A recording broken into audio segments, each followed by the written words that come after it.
Hi everyone, my name's Adam. I'm marketing director for Clevertouch and the Boxlight Group. I'm here with Shaun Marklew, our CTO. Do you want to explain to the people who you are and a bit about your history and what you do for the Boxlight Group? Yeah, thanks, Adam. Yeah, hi, my name is Shaun Marklew. Been developing the Clevertouch technologies products for over a decade. I'm CTO of the Boxlight Corporation, and my responsibility is to make sure that we're delivering fantastic products and solutions.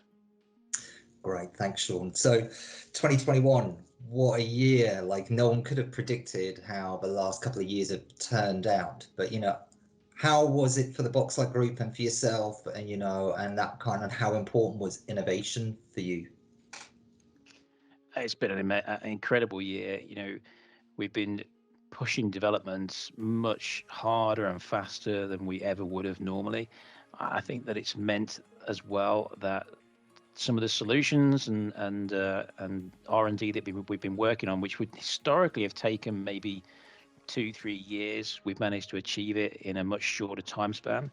And so the whole industry, the whole technology has moved on, and it's moved on faster, which has been fantastic. Yeah, I mean, I think we spoke before, and I remember you saying in March 2020 when we all kind of were facing a very different world, and then 3 months later, how we'd all catapulted 10 years on.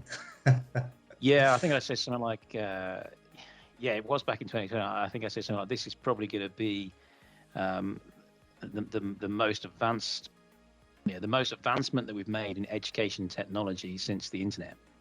And that's absolutely proven to be the case. Yeah, especially, I mean, I don't know if you remember, well, you do, you're an industry veteran like I am these days, and that word collaboration was bounded around for so long in 2010. We really didn't know what that meant. And over the last couple of years, these kind of calls now are just everyday life for people. Do you think, this will stick, or do you think that will kind of change and evolve again? No, I think it's here. It's definitely here to stay. I think that there was maybe perhaps a social barrier, but that was there that we couldn't really get over, perhaps. But I think now we've seen how easy it is to use the technology, how we can collaborate, how we can work more efficiently. And again, the word collaboration does get bandied around, collaboration, distance learning, but effectively what it means is, all working together in some, better, more efficient ways. I mean, the face-to-face is obviously still key, and that's really important.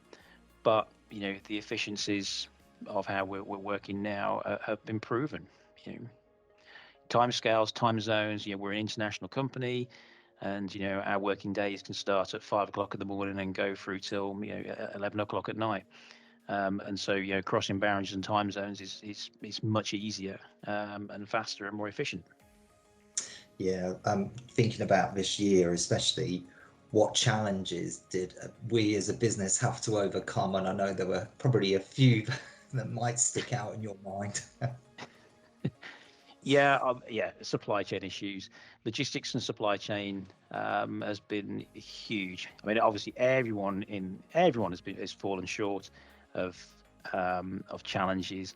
I'm pretty sure that Christmas this year is going to be interesting. I've already told my children that Santa Claus has got some logistics issues this year, so you might want to lower your expectations a little bit. So, but obviously that has been a challenge for every manufacturer. Forecasting further ahead, sourcing components, having to change out components, and being hit on a production deadline when you suddenly find out that a certain component that you desperately need, which may be as small as your fingernail, has now got a 12-month lead time, suddenly does make it draws your attention, make us focus down on how we can how we can work efficiently. Yeah, I mean, it's certainly those small things that I think we used to take for granted that they'll always be around has kind of really challenged every single business, including ours. And then who could have Yeah. seen the Suez Canal blockage, and then taking bets on when that might actually start moving again. Oh yeah, yeah. I mean, when we saw those things, I mean, I remember seeing it and then checking the manifesto and going, "Yep, we got goods on there," and thinking, yeah, what else? Yeah, you couldn't write this year in all the challenges that we've had. So it's been incredible. But we've had a fantastic year. So Yeah, it's been yeah. great. Yeah, the complete perfect storm, which actually delivered like very well for us in the end. And I like the fact that innovation that you talked about has been the key to driver to our success. And Clevertouch Live has certainly been one of those, like how we can knit all our products together with software, and how is that really going to be changing the way that we work and we present ourselves as a business? Yeah, I mean, this was kind of the year as well where, I mean, when you're planning and developing solutions, you're constantly looking kind of ahead, and it's a bit like cooking a meal. You start that process, and you start that process, and you start that process. You want to serve it all up at the same time, and your timings are kind of critical. Nobody wants a Christmas dinner with the turkey, but the roast potatoes aren't done. So you've got to time these things all at the same time, which maybe why I love cooking as well. And this was our year of bringing everything together, and it's really, really worked. From the Links platform to the Yeah. Clever Store to the Clevertouch Live platform, and all of those things now being integrated, and all of that kind of comes together at the BETT show when we can show all of those things together. And yeah, the timing was perfect. We served the meal up on time. Yeah, absolutely. And people can see both of those products and how it supports our hardware, like you say, at BETT in January, and also, ISE in Barcelona. So looking ahead to 2022, what can we expect from you guys, or from us? So the development of the roadmap continues within the Clevertouch technologies. We've got a number of new developments. So the Impact series is the next generation coming out at the beginning of Q2. The Impact Plus 2 gets a little bit of a software boost. So we're improving performance, and that's backdatable to the earlier generations that went out during this year as well. So that's really exciting. We've got some new products coming in, little teasers. We've got the CleverShare Hub, which is a dongle collaboration product that can kind of work with third-party solutions.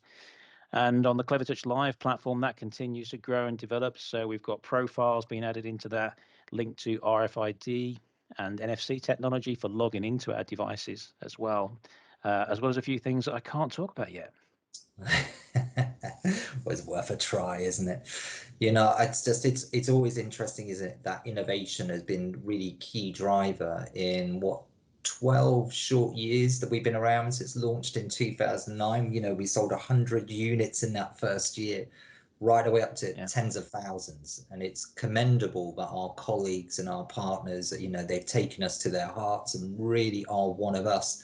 Tell us about some of the successes that we're enjoying around the world. And, has there been any unique projects that you could maybe not name, but allude to about, how we work well with our partners and colleagues? Yeah, certainly. I mean, we get a lot of requests for functionality and features from hardware, through to software. We've had a fantastic year. We're going to hit over 80,000 interactive flat panels this year around the world in multiple locations. Some big successful territories, I guess I would call them, was Australia, where there was a specific need for a hardware configuration coupled with a software configuration as well, where Miracast and the wireless classroom was really the way forward, which is really exciting because that is clearly where this industry is heading towards, that wireless room, that wireless meeting room, wireless classroom, wireless technology. So obviously, and we delivered that, and in Q3, had over 40% market share in Australia, number 3 in EMEA, and number 5 in the US, and that continues to develop. I think one of the challenges this year was on some of the very large projects which we had, was to be able to deliver on time. Yeah. And that was critical. Having the multiple warehouse locations around the world, making sure that we were on top of the supply chain. We haven't missed any deadlines of any deliveries this year, and we're all geared up, ready for next year to do exactly the same. Great. So more importantly now, have you found any good festive gadgets you can tell us about that have caught your eye? Yeah. There's a few. I mean, I'm terrible because my Christmas presents, you can guarantee you're going to get a gadget of some kind, shape, or description. So I'm pretty predictive. But it's trying to find something new and interesting. I found these really cool rucksacks actually for my children, where there's an app. The app actually links to the bag itself. The bag's got a flexible LCD screen embedded into it, and you can put any content you want on that screen at all, but it's completely flexible and digital. And it's all done with kind of pixels, which is quite cool. So you can put a message. So perhaps, if it's nighttime and the kids are walking home from school, it can be something as simple, as a sort of warning, so they can be seen at night, or if you're riding a bicycle, for example, or a scooter. But also just some fun messages, or your own little logo or avatar. Of course, that's the cool thing at the moment. Everyone wants their own emoji, their own avatars. And they also did like a sort of a smaller a smaller bag type thing as well, which kind of slung over your shoulder. I thought that was pretty cool as well. So I really like those kind of thing. So that was pretty cool. Now, in the Marklew household, who's cooking Christmas dinner? That'll be me. Always is. How many are you cooking for? I think there's 12 this year. So, and I love it. So that's certainly one of the highlights for me. And really looking forward to it. It's going to be a good time. Now, final question. I'm at the bar. It's my round. What are you drinking?